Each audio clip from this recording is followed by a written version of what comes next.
Hello everyone, welcome back my channel. Guys, अगर आप channel पर नए हैं तो चैनल को सब्सक्राइब कर लीजिए। साथ ही नीचे बेल आइकन बटन होगा, उसको प्रेस कर दीजिए ताकि आने वाले हर एक वीडियो को नोटिफिकेशन आपको मिलता रहे और आप मेरी वीडियो को फुल वॉच कर पाएँ। तो गाइस, आज का रिएक्शन शुरू करते हैं। आज का जो हमारा रिएक्शन है वो सपना के ऊपर है। यानी कि सपना ने जो अभी 2 दिन पहले उसका ब्लॉग आया था, उसमें वो अपने हेटर्स के बारे में बात करना उसने करी थी। तो उन हेटर्स के बारे में मैं भी कहना चाहूँगी थोड़ा सा कि किस तरीके से चीज़ें रही हैं या उन्होंने बोली हैं। तो पहले तो हेटर्स हैं चाहे सपोर्टर्स हैं, दोनों के लिए प्यार भरा मेरी तरफ से बहुत बड़ा प्यार। क्योंकि हमें अपने जीवन में जो हमसे हेट करते हैं ना, उनसे भी प्यार करना चाहिए, और जो हमसे प्यार करते हैं वो तो उनसे तो प्यार है ही। खैर, क्योंकि हेटर्स भी जो होते हैं ना कहीं वो हमें क्या देते हैं, शिक्षा देते हैं। क्योंकि अगर वो किसी चीज़ को हमारे अंदर पुश कर रहे हैं कि ये चीज़ ऐसे ऐसे ऐसे, तो कहीं ना कहीं क्या करते हैं, वो उस हेट से हमको एक मोटिवेशन मिलती है। तो वो हमारे एक्चुअल में वो हमारे लिए हेटर्स नहीं हैं, वो हमारे लिए एक तरीके से सपोर्टर ही हैं। तो मैं उन हेटर्स को भी थैंक यू कहूँगी और सपोर्टर जो हैं उनको भी थैंक यू कहूँगी, चाहे वो सपना के हैं चाहे वो वैसे करते हों, है ना। तो मैं यही कहना चाहूँगी कि सपना को जैसे उसके कमेंट्स बॉक्स में मैसेज आ रहे हैं कि तुम अनपढ़ हो, तुम ऐसी हो, तुम गांव की हो, तुम्हारी सोच अनपढ़ों वाली है, पढ़ी लिखी तो हो नहीं, मतलब उसके एजुकेशन पर तक उंगली उठा दी। तो मैं इस चीज़ को कहना चाहूँगी ऑडियंस से कि इस तरीके से पहले तो नहीं बोलना चाहिए किसी को भी, है ना। लेकिन आप बोल भी रहे हो तो ये भी लेने वाले ने देखो कितने पॉजिटिव तरीके से लिया उसको। तो इसी चीज़ को मैं समझाना चाह रही हूँ कि कई बार ऐसा होता है कि सामने वाला तो चाहता तो हमको चोट देना है, लेकिन क्या होता, खुद ही चोट खा के चला जाता है। तो ये उन्हीं हेटर्स के लिए मैं कह रही हूँ कि बताइए, जब आपके लिए ब्लॉग बनाया है सपना ने और उसमें उसने साफ कहा, हाँ मैं अनपढ़ ही सही, जो अपने बच्चों को देख रही हूँ, अपनी चीज़ों को देख रही हूँ और ख़ुद से सारी जिम्मेदारियों को संभाल के चल रही हूँ, तो मैं ऐसी अनपढ़ ही ठीक हूँ, मुझे अनपढ़ कहने में कोई दुख नहीं है। तो बहुत उसने अपने हेटर्स को बहुत प्यार से जवाब दिए हैं सारे। तो जो हेटर्स हैं वो समझ भी गए होंगे इस चीज़ को कि सामने वाली को हम तो एक तरीके से ट्रिगर करने जा रखे थे, लेकिन भाई ये तो और पॉजिटिव हो गई। तो मैं यही कहूँगी गाइस, चाहे सपना है, चाहे आप हो, चाहे मैं हूँ, अगर कोई भी जीवन में नेगेटिव पॉजिटिव चीज़ें तो चलती रहती हैं, क्योंकि सबके लिए हम अच्छे नहीं हो सकते। कुछ के लिए हम अच्छे होंगे तो कुछ के लिए हम बहुत बुरे होंगे। तो जो वो बहुत बुरे कहने वाले लोग हैं ना हमको, तो उनको हमको ईजीली लेना चाहिए। ऐसे लोगों को तो और जलाना चाहिए कि तुम तो कह रहे हो, हमें तुम्हारी बातों से कोई फ़र्क नहीं पड़ा, लो कह लो, हम तो सुन रहे हैं। कितना कहोगे, कह के थक जाओगे, एक दिन खुद ही चुप हो जाओगे। परेशानी तब आती है जब हम सामने वाले की बात अपने दिल पे ले लेते हैं और उस चीज़ में हम घुटते हैं, डिप्रेशन में जाते हैं। जैसे पीछे अभी सपना का हाल था, वो बैड कमेंट से इतना हर्ट हुई थी अंदर से कि मतलब डे बाय डे जब भी उसका ब्लॉग आता था वो रोती थी। तो शायद कुछ हेटर्स को यही आदत हो गई है उसको रोते हुए देखते हुए। कभी उससे कहते हैं तुम कॉपी कर रही हो सामने वाली की, यानी कि छोटी जीजी उसकी कॉपी कर रही हो आप। तो छोटी जीजी में क्या है जो वो कॉपी करेगी? ऐसा क्या किया है छोटी दीदी ने कि जो सपना को कॉपी करने की ज़रूरत पड़ गई? अच्छा, वो जो राजस्थानी जो ड्रेस के ऊपर ट्रोल किया जा रहा है सपना को, शायद उन चीज़ों को लेके हो रही हैं बातें, है ना। तो गाइस, मैं कहना चाहूँगी जो ये राजपूतानी ड्रेस जो है, ये तो इस टाइम पे ट्रेंडिंग में चल रही है बहुत। देखो, छोटी जीजी ने भी राजपूतानी ड्रेस पहनी। इधर जो अंशु है, यानी कन्यादान वाली बेटी जो है, उसने भी राजपूतानी ड्रेस पहनी थी अपने किस में, एनिवर्सरी में। और आप देख रहे होंगे वाईटी पे कितने लोग हैं जो इस ड्रेस में रील्स बना रहे हैं। तो इस टाइम तो ये ट्रेंडिंग में चल रहा है, ये ड्रेस जो है ट्रेंड में आ रखा है इस टाइम पे। और वैसे भी सपना ने ये चीज़ क्लियर कर दिया था कि उनके किसी जानने वाले यानी पड़ोसी ने उनको ये ड्रेस गिफ्ट किया था और बहुत टाइम से ये ऐसे ही रखा हुआ है, पूरा पॉली में पैक है। उसने उस चीज़ को देखा भी नहीं था, तो उसने यही सोचा कि मैं आज के दिन रक्षाबंधन से बेहतर दिन क्या होगा इस चीज़ को पहनने के लिए, तो उसने उस चीज़ को वेयर कर लिया, पहन लिया। अब कुछ हेटर्सों की इतनी मिर्च लग गई है इस बात पे कि वो तो सपना को ट्रोल करने लग गए। वो ये कह रहे हैं कि तुमने तो सामने वाली को कॉपी कर लिया, कभी कहते हैं कि तुम अनपढ़ हो, कभी कहती हैं कि किसी चीज़ का सलीका तो है नहीं और अब तो मॉडर्न हो गई है। तो एक चीज़ थोड़ी ना, कितनी चीज़ों से उसे डिमोटिव करते हैं। तो ऑडियंस में ये कहना चाहूँगी कि जो सपना ने ड्रेस पहनी वो इस टाइम ट्रेंड पे है, क्या कोई ट्रेंडिंग चीज़ पहन नहीं सकता है क्या? आपने देखा होगा जो मनीषा ने अभी सूट पहना था वो और लोग भी पहन रहे हैं और यूट्यूबर भी पहन रहे हैं। आपने देखा होगा यूट्यूब में कई बार ऐसी होती है कि जैसे कोई साड़ी वायरल हो गई, इस ब्लॉगर ने भी पहनी, उस ब्लॉगर ने भी पहनी, जब 4-5 लोग पहन लेते हैं तो वो चीज़ क्या होती है, वायरल हो जाती है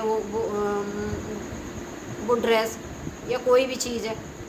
तो सब लोग कॉपी करने लगते हैं उस चीज़ को। हम जैसे लोग भी मतलब एक तरीके से उस चीज़ को ऑर्डर करने लगते हैं कि भाई हमारे मनपसंदा ब्लॉगर ने ये चीज़ ली तो हम भी देखते हैं और ये चीप एंड बेस्ट प्राइस में है तो लेने में क्या दिक्कत है ना। तो हम लोग भी लेने लगते हैं, तो ट्रेंडिंग में हो जाती है वो चीज़। ऐसी इस टाइम पर राजपूतानी ड्रेस जो है वो ट्रेंडिंग में चल रही है। तो सपना ने अगर वो चीज़ पहन ली तो क्या गलती करी है भाई, मेरी तो ये समझ में नहीं आता। ये हमारी ऑडियंस को क्या हो गया है? पॉजिटिव लोग तो पॉजिटिव लेके चल रहे हैं, लेकिन नेगेटिव लोग क्यों कह रहे हैं कि कॉपी कर रही है? क्या छोटी जीजी ने ये ड्रेस को पहन ली है तो अब कोई नहीं पहनेगा? या सपना या उसके परिवार वालों को अब ये ड्रेस पहननी नहीं है? जो चीज़ छोटी दीदी खाएगी वो चीज़ सपना नहीं खा सकती। छोटी दीदी रोटी खाती होगी तो सपना को रोटी नहीं खानी चाहिए। छोटी दीदी घूमने जाती होगी तो सपना को घूमने नहीं जाना चाहिए। इसका मतलब तो यही हो गया, कॉपी करना हो जाएगा ना। ये क्या बात हुई भाई? हर किसी की अपनी चॉइस है, अपनी पसंद है, वो क्या पहनेगा, क्या खाएगा, किस तरीके से रहेगा, कहाँ घूमने जाएगा। तो ये तो कोई रीज़न नहीं हुआ हेट करने का। हमें जो चीज़ अच्छी लगती है वो चीज़ हम करते हैं और इस टाइम ट्रेंड में चल रही है चीज़। जैसे वो सोशल मीडिया से जुड़ी हुई है सपना और ये चीज़ें ट्रेंड में चल रही, तो उसने भी वेयर कर ली। इसमें गलती क्या करी उसने? तो ऑडियंस इन सब चीज़ों को नहीं करना चाहिए, पर लेकिन सपना ने इन बातों को भी इजीली लिया है। उसने अपनी सारे जो जितने भी हेटर्स थे उनको बड़े प्यार से जवाब दिया और ये आप देख रहे होंगे डे बाय डे उसके अंदर कितना अंतर आ रहा है। पहले इन्हीं चीज़ों से वो बहुत हर्ट होती थी, उसको बहुत बुरा लगता था अगर कोई भी नेगेटिव कमेंट उसके उसमें होते थे तो उन चीज़ों को वो दिल से ले लेती थी और उसका क्या होता था, अगले दिन रोते हुए ब्लॉग आता था जो हेटर्स को बहुत मज़ा आता था जिसमें। तो ये चीज़ें नहीं होती है ऑडियंस, हम ही लोग देखने वाले हैं और हम ही लोग सपोर्ट करने वाले हैं। आप खुद सोचिए, क्या कोई खा पी रहा है तो सामने वाला भी खा पी रहा है तो इसका मतलब कॉपी करना थोड़ी होता है। कोई घूमने जा रहा है, अगर हम भी घूमने जा रहे हैं तो ये कॉपी करना थोड़ी होता है। कोई सूट पहनना और हम भी सूट पहनना तो ये कॉपी करना थोड़ी होता है। किसी को साड़ी पसंद है, वो मैं भी साड़ी पहनूँ तो वो मेरी चॉइस है ना, मैं पहनूँ नहीं पहनूँ। सामने वाले से मुझे क्या मतलब है वो क्या पहनना है क्या नहीं पहनना, या वो पहनना तो मैं पहनना थोड़ी छोड़ दूँगी। हर कोई अपनी मर्ज़ी का मालिक है, अपनी मर्ज़ी से चीज़ों को कर सकता है। आप क्या पहनते हो वो आपकी इच्छा है, मैं क्या पहनूँ वो मेरी इच्छा है। तो हम ऐसे एक दूसरे की अधिकार या दूसरे की चीज़ों को नहीं वो कर सकते हैं। गलत है इस तरीके से चीज़ों को बोलना ना कि कॉपी करना, ये सही चीज़ नहीं है। हाँ, और दूसरी चीज़ आप इस पे आते हैं, सपना ने अपने जो दूसरा ब्लॉग आया उनका उसमें भी वो उन्होंने कई चीज़ें बोली हैं कि वो अपनी बेटियों के लिए भाई लाना चाहती हैं और कान्हा जी को वो ला रही हैं अपने घर जन्माष्टमी पे, और उनको सपने में भी आया था और उनके गुरु ने भी बताया था कि इस चीज़ को आप लाइए, उनको किसी भी रूप में लाइए, लेकिन लाइए, मतलब एक पुत्र के रूप में ही उसको उनको लाइए घर के अंदर। तो सपना जो है कान्हा जी को पुत्र के रूप में अपने घर ला रही हैं इस जन्माष्टमी। तो पहले तो सपना को मैं बहुत बहुत बधाई कहूँगी कि आप पुत्र ला रही हैं, आपका पुत्र आ रहा है आपके घर में, वो भी कन्हैया जी आ रहे हैं। तो कान्हा जी का आना घर के अंदर तो वैसे ही शुभ है, और वो भी जन्माष्टमी के दिन, जिस दिन उनका जन्म हुआ है, तो वो उसी दिन आपके घर में भी जन्म ले रहे हैं, एक तरीके से वो आ रहे हैं। तो इससे बड़ी तो कोई बात ही नहीं हो सकती। अब देखिएगा कैसे इन चीज़ों की, मतलब एक तरीके से एक खुशी खुशहाल आपके घर में इन चीज़ों की दिखती हैं। और वैसे भी मैं तो यही देख रही हूँ, डे बाय डे आपके जीवन में सब पॉजिटिव चीज़ें ही हो रही हैं। जब से आपने नेगेटिव चीज़ों को छोड़ा है और नेगेटिव चीज़ों पर ध्यान देना बंद किया है ना, तब से सपना की लाइफ में सारी चीज़ें पॉजिटिव हो रही हैं। वो अपने जो वर्क है उसमें भी आगे को बढ़ रही है, और देखो अपने जो पार्सल है उनका भी प्रमोशन बहुत अच्छे से करती है। बच्चों का नया चैनल खुल गया उसका, अपना डांस एकेडमी उसने ज्वाइन कर रखी है, और मैं कितनी चीज़ें बोलूँ, पता नहीं कितनी चीज़ें हैं बोलने के लिए, है ना। और अपनी ब्लॉगिंग इतनी अच्छी बढ़िया डालने लगी है। पहले उसका ब्लॉगिंग बड़ा सैड आता था, रोते हुए आता था, अब वो जब भी आती है खुश होते हुए बताती है। कभी किचन की ब्लॉगिंग दिखाती है, कभी घूमने फिरने की ब्लॉगिंग दिखाती है, तो और कभी वो मंदिरों में गई है तो वो दिखाती है। अब इसमें उन्होंने मंदिर का भी ब्लॉग दिखाया, पूरा मंदिर के ऊपर ये ब्लॉग, भगवान जी के दर्शन कराए हैं उसमें। तो एक पॉजिटिव चीज़ सपना के अंदर बढ़ रही है। और पता है ये किस वजह से हो रहा है गाइस? ये इस वजह से हो रहा है कि वो ईश्वर से जुड़ती चली जा रही है। ये हकीकत है। जब आप बहुत टेंशन में होते हो, बहुत डिप्रेशन में होते हो ना, तो आपको क्या याद आता है? ईश्वर। उस टाइम ईश्वर की जो शरण में गया और जो ईश्वर हाथ थामते हैं, उसका कुछ चीज़ें ही कुछ अलग होती हैं। और ईश्वर की कृपा है सपना के ऊपर, वो चीज़ें दिख रही हैं। जैसे वो मंदिरों में दर्शन कर रही हैं, कान्हा जी को लाने वाली हैं जन्माष्टमी पे, और बोल रही थी कि मैं 2 दिन बाद भंडारा भी करवाऊंगी कृष्ण जन्माष्टमी का, उनके आने की खुशी में पूरा, मतलब एक तरीके से भंडारा होगा। उसकी खुशी भी उनके चेहरे पे थी जब वो बता रही थी कि मैं बहुत एक्साइटेड हूँ भंडारा वगैरह, और भगवान मुझसे ये काम करवाता रहे। तो ज़रूर डेफिनेटली आपसे ये काम भगवान ज़रूर करवाएगा सपना जी, क्योंकि देखो भगवान जी आ रहे हैं, और देखो उनके ज़रिए से आप कितनी चीज़ें कर रही हैं और कितनी पॉजिटिव चीज़ें हो रही हैं, क्योंकि आपने खुद भगवान जी के चरणों में अपने आप को समर्पित कर दिया। और जिसने भी ऑडियंस भगवान के चरणों में अपने आप को समर्पित किया है ना, तो उसकी तो नैया पार ईश्वर ने कर दी है। क्योंकि उनकी शरण में सबसे धोखा मिल सकता है, लेकिन एक वही है जो तुम्हें धोखा नहीं देगा, और वही है जो तुम्हें मुश्किल टाइम में ना तुम्हें हिम्मत देता है। अगर तुम मुश्किल टाइम में भगवान को याद करते हो, मैं सच में बता रही हूँ कि मतलब ईश्वर तुम्हारा इस चीज़ को सुनता है।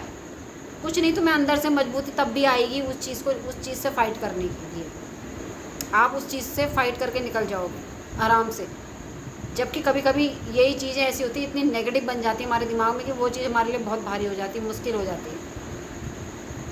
तो सपना जिस तरीके से ईश्वर में आस्था बना रही है, चीज़ें अपने काम के प्रति, अपने घर में, अपने बच्चों के प्रति, तो एक पॉजिटिव चीज़ उसके अंदर दिख रही है, वो पॉजिटिव होती जा रही है हर दिन।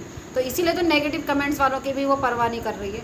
कहाँ पहले उसे छोटे छोटे नेगेटिव कमेंट्स का इतना फ़र्क पड़ता था, वो बहुत दिल से लगा लेती थी इन सब चीज़ों को। लेकिन मैं तो अब देख रही हूँ कि वो बहुत आगे बढ़ चुकी है। अब वो इन चीज़ों को बहुत हल्के में ले रही है, बहुत एक कान से सुना दूसरे कान से निकाला। जो ये कह दे कि हाँ भाई मैं अनपढ़ ही सही हूँ, तो ये कितनी बड़ी बात है। और मैं ये कहना चाहूँगी ऑडियंस, आप इस तरीके से कमेंट्स क्यों करते हो? हमारे सोशल मीडिया पे बहुत पढ़े लिखे भी जुड़े हुए हैं जो ब्लॉगिंग कर रहे हैं, मीडियम वाले भी हैं, मीडियम पढ़े लिखे जो हैं, और अनपढ़ भी हैं। अनपढ़ भी बहुत अच्छी ब्लॉगिंग कर रहे हैं, जो आज बहुत आगे हैं। एक मुकाम उन्होंने हासिल किया है, एक नाम हासिल किया है। ज़रूरी नहीं है कि पढ़ने से ही मुकाम हासिल हो रहा है। जो अनपढ़ हैं वो भी मुकाम हासिल कर रहे हैं। तो सोशल मीडिया पे ऐसा आप तो कहना बेकार है कि सपना कम पढ़ी लिखी है, अनपढ़ है। वो जितनी भी पढ़ी लिखी है बहुत है, अपने बच्चों को संभाल रही है, अपनी बच्चों के भविष्य को देख रही है। तो इससे बढ़ के और चीज़ें क्या हो सकती हैं। और इतना जाना माना नाम है वो सोशल मीडिया का, कौन नहीं जानता सपना को। और एक अकेली औरत जिसके जीवन में इतनी घटनाएं हो गई हों, वो औरत इतनी मेहनत करके इतनी हिम्मत से आगे को बढ़ रही है, तो ये कम समझ रहे हो आप? तो अच्छे खासे पढ़े लिखों को फेल कर दिया उसने। तो आप क्यों बोलते हो इस तरीके की चीज़ें?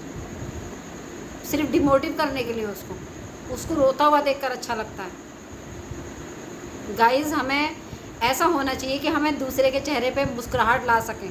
समझ लीजिए हमने 2 लोगों को भी अगर ऐसा कर दिया कि उनके चेहरे पे हम मुस्कान ले आए, तो समझ लीजिए ये हमने कितना पुण्य का काम करा है ना। ईश्वर भी खुश होता है इन सब चीज़ों से। और आप जो एक इंसान पॉजिटिव रास्ते पे चल रहा है, अच्छे काम कर रहा है, सारी चीज़ें वो बड़ी मुश्किल से संभल पाया है, उसको फिर उसकी टांग को नीचे को खींच रहे हैं। वो जैसे तैसे तो ऊपर को चढ़ रही है, अपने बच्चों को संभाल ली, अपने आप को संभाल ली, तो आप उसकी टांग खींच रहे हैं नीचे से। कितनी गलत बात है। तो ये इस तरीके से कर्मा ख़राब मत करो अपना, अच्छी चीज़ें करो, अच्छी पॉजिटिव चीज़ें बोलो, जिससे कि वाईटी हमारी जो है एक शुद्ध हो जाए, वाईटी हमारी एक पॉजिटिव हो जाए। बहुत नेगेटिव चीज़ें हैं इस वाईटी पे। बहुत लोग हैं नेगेटिव चीज़ें जो फैलाते हैं, बोलते हैं, गंद बोलते हैं और गंदा गंदा बोल के चले जाते हैं। पता नहीं, मुझे तो ऐसा लगता है उनका बिना गंदा बोले उनका पचता ही नहीं है। तो ऐसे लोगों के लिए भी मैं यही कहूँगी कि आप थोड़ी पॉजिटिव सोच लाइए और अच्छा बोलिए। जिस मुंह से आप इतना कड़वा बोल सकते हैं, तो उस मुंह से आप मीठा भी बोल सकते हैं। तो मीठा बोल के क्या होगा, मिठास भरेगी। और हमारी चीज़ें भी तो यही हैं, हमें सिखाई भी तो बचपन से यही जाती है ना कि अच्छा बोलो, मीठा बोलो, जो दूसरे के दिल को सुकून दे, दूसरे के चेहरे पे जो मुस्कुराहट लाए। यही सिखाई जाती है ना बचपन से चीज़ें हमको। तो ऑडियंस, मैं हेटर्स से भी कह रही हूँ, मेरी उनसे कोई दुश्मनी नहीं है। वो भी मेरे लिए उतने ही प्यारे हैं जितने मेरे लिए सपोर्टर प्यारे हैं, क्योंकि दोनों ही ऑडियंस है और दोनों ही हमें देखती है, हमारे लिए रिएक्शन देती है, हमारे लिए बोलती है, हमारी बातों को रिएक्ट करती है। तो बहुत ज़रूरी है, हमें भी तो तभी पता चलता है हम कहाँ पे सही हैं, कहाँ पे गलत हैं। तो मेरी उन ऑडियंस से भी यही, मेरे एक तरीके से मैं अपना बात को रख रही हूँ कि आप अच्छा बोलिए ना। जहाँ आप अब इस मुंह से कड़वा बोलते हैं, उसी मुंह से थोड़ा सा मीठा बोल जाइए। क्या फ़र्क पड़ रहा है यार, छोटी सी ज़िंदगी है, अच्छा बोलिए। तो ऑडियंस, आज का रिएक्शन आपको मेरा कैसा लगा बताइएगा कमेंट्स बॉक्स में। और चैनल पर नए हैं तो चैनल को सपोर्ट कीजिएगा, सब्सक्राइब कीजिएगा। तो आज के लिए बस इतना ही, इजाज़त दीजिए। Thank you so much.